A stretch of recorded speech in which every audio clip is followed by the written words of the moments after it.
Hi guys, welcome to EV News for this week. I'm a little bit later because of Formula E. I thought I'd cover off some stuff. If you haven't seen what happened, the highlights are up in the text above.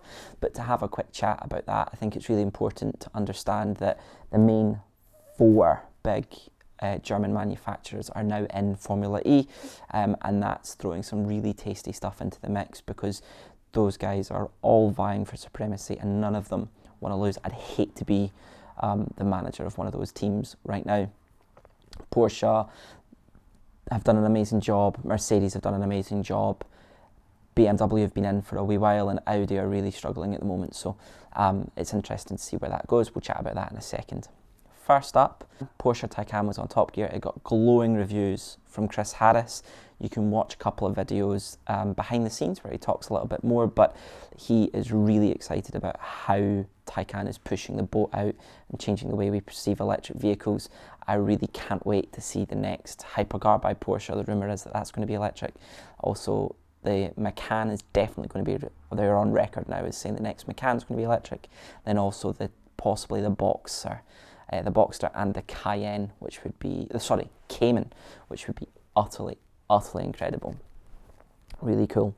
A little bit of Tesla news. Model Y, according to Elon, will be built in the country or the region that it's being delivered to.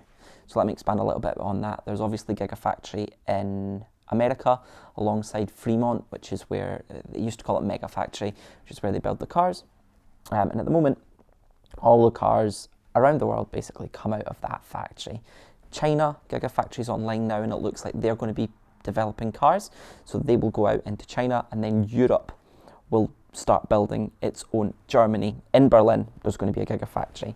And that suggests that Model Y won't be delivered into Europe, but will be built in Europe for European customers. So you still can't order a Model Y in the UK on the website, so we'll see what happens there.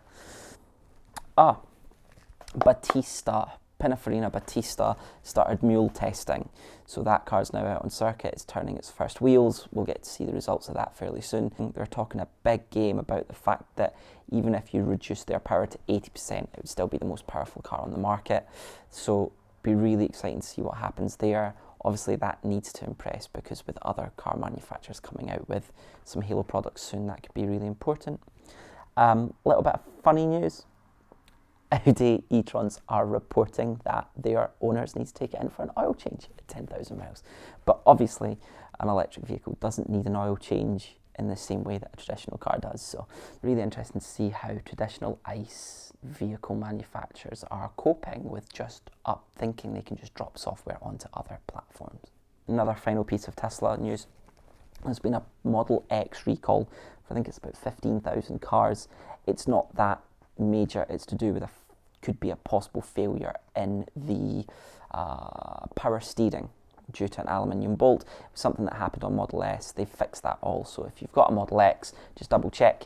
It's anything pre-2016, I believe. So it won't affect that many people in the UK, but just double check just in case. What happened in Formula E? Well, they were in Mexico. Porsche are new to the series. Along with Mercedes, they've been going big guns this year. Porsche gave Andre Lotterer a car that could start on pole, but he lost out to Mitch Evans in the first corner. Mitch Evans then never really looked back. He went on to probably the most dominant victory in Formula E ever. That's really funny because he only won by 4.5 seconds. So to say that that's the most dominant victory in Formula E ever is really quite strong.